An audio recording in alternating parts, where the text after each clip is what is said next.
Hello and welcome to the day ahead. It is the 19th of June. I'm Nadine Blaney.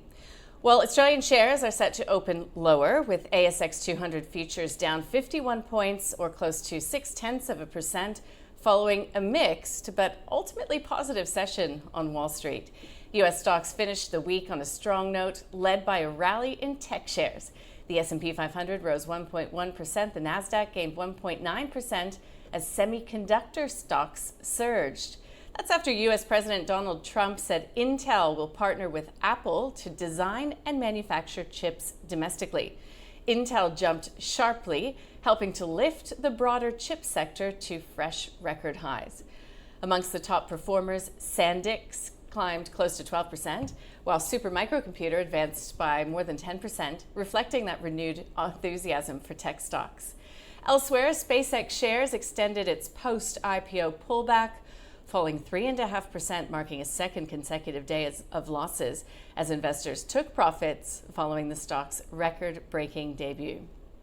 Amazon shares rose after reports the company is exploring sales of its custom AI chips to external data center operators, broadening its challenge to NVIDIA's market dominance. And Moderna advanced after FDA advisors endorsed its flu shot, strengthening the outlook for the biotech's next wave of growth products, while elsewhere in the sector, Pfizer fell as CFO Dave Denton prepared to step down. Wall Street now heads into a long weekend. As mentioned, U.S. markets are closed on Friday for the Juneteenth public holiday. Economic data overnight painted a pretty resilient picture of the U.S. economy. Weekly jobless claims fell broadly in line with expectations, while the Philadelphia Fed Manufacturing Survey improved sharply, driven by stronger new orders and employment. The U.S. dollar extended its post-Fed gains, although the Aussie dollar held firm above 70 U.S. cents.